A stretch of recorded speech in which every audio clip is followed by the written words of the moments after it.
Everybody, Andy here again. When I was listening to the radio this morning, and one of those conversations sort of grabbed me, talking about people, about it's to do with the voluntary sector, I suppose, and what now over here is sort of fashionably termed the big society, and all about that idea of people getting out there and doing things and volunteering and this type of thing. And it made me think about my own situation, but whether my situation is similar to what other people's is, because it came across to me, and the way that I said that I am, is that I find that the people who are the most active during their working life, especially if they've worked for a longish amount of time, as I did for very nearly 36 years, from the moment I left school. There are so many people who did that. Not quite so common nowadays, I know, but certainly of my age group, and certainly people who are older than me. And I think of what my father did and what my father-in-law certainly did up until fairly recently as well. Worked their entire lives, generally in the same job, but maybe in different ones as well. And then when they left work, they either left work, they retired, or in my case, it was obviously sort of made redundant and then took sort of early retirement, semi-retirement, call it what you will. But those people seem to be the people who then go out and do other things in the voluntary sector. As I said, since I left my work last year, I've got a little part-time which I do. It's sporadic, but there again, I've gone out and found that. But I now, and I've often said it in tweets, Facebook, and to people who I meet face to face, is that I now think, where on earth did I find the time to ever work? I do so much other things. Okay, you can obviously then immerse yourself in those things that interest you, but maybe you have those interests. Maybe you need that sort of stimulation of other things outside work because you are stimulated at work. I can think of an analogy to this, and I know I'm not the only person who said this. Various people have said it to me. I used to do a fair amount of running. Haven't done it for a while because the old knees aren't quite what they were. But you know, when you first start, there's all that lethargy, and you sit there, I can't be bothered. And there's that sort of, as I said, real sort of lethargy, lack of energy, that type of thing. And perversely, once you actually get out there and start doing some running or other exercise, whatever it means, it gets those endorphins or whatever going, and makes you feel as though you've got more energy. So the analogy of that, and then put that across to what people do in work, and then when they stop working, they need to keep going. Maybe it's something that makes them feel good, or it's something they just got used to doing.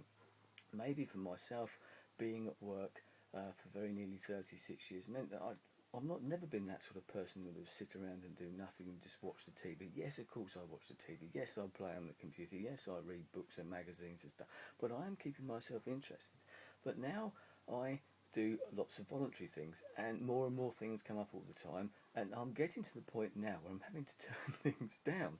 I had an opportunity the other day to do something quite exciting to do with sort of video, and I possibly could have done it, but I didn't think that I had the required skills or something. And I said, no, sorry, I'm going to have to turn this opportunity down. It wasn't paid or anything like that, but that doesn't matter. It was a fairly prestigious project, so we say. But even then, I've said, well, if I can help out in another way, because it was something that interested me. But other things now, I'm thinking, right, other things are coming up in the pipeline, which I'm sure I shall talk about very shortly. Which means I'm going to have to now stop doing other things. Okay, these are all, as I just said, voluntary projects, but some of them you never know could lead on to others, and that's one of the things that's happened with me. I've said this many times before, because of my involvement with radio stations and other bits and pieces, even video making, blogging, whatever it might be, that has led on to opportunities to do other things. And a lot of the things that I'm doing now as a voluntary person do in some way, if you do sort of take it back, some of it comes about because of what I'm doing here. The opportunity that I've found out about this week, certainly a fair amount of that does come about because of what I'm doing here, or I can use what I'm doing here and tailor it to what these people want me to do. There are other things that come into it as well, but this has enabled me to do that.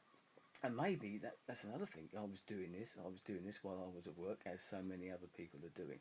So it's a generalisation, but are we missing out here? Because we have this whole raft of people, wherever you live, who are unemployed either now or have been unemployed for a long time, and some people who've for whatever reason, have never worked at all, especially younger people nowadays. But we have entire families of people who never work. Yes, I know there are some who you would class as work shy. We all know that. But they are a minority, I feel. A lot of people want to get out there. And you think they're sitting around, and that lack of ambition, well, maybe it's not lack of ambition, but that lack of opportunity, shall we say, means that they don't do anything else. So if they were out there having their minds stimulated either by work or something else, that might actually give them more energy to devote to other things. As I said, the strange thing, but there's something that struck me, that maybe it is the people who work the most that actually have the, I don't know, the wherewithal, maybe it's the experience, maybe it's that type of thing as well, and the contacts, etc., that mean that you then go out and do something else. Lots of food for thought there, and I'd love to know what other people think about this. One of them, as I said, just a thought that came to me, and it's a little light bulb went on. Hang on a minute, I know plenty of people who get involved with lots of different societies and charities and voluntary organisations, and they've been busy all their life, they stop work, and they need to do something else. And that is one thing that I know. I know of people years ago, I worked on the railway, and people didn't want to leave. They worked right up to the day they were 65, when it was, you had to leave at the age of 65.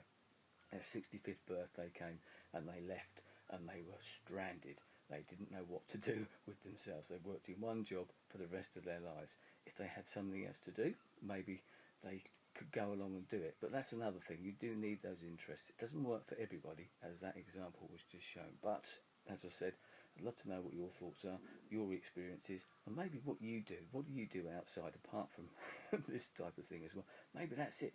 Maybe that is your interest. This gets you out there into the wider world, meeting other people, or even if it's only through a camera lens or through a computer screen. Anyway, thanks for your time. I'll speak to you again soon, if I get the chance. Goodbye.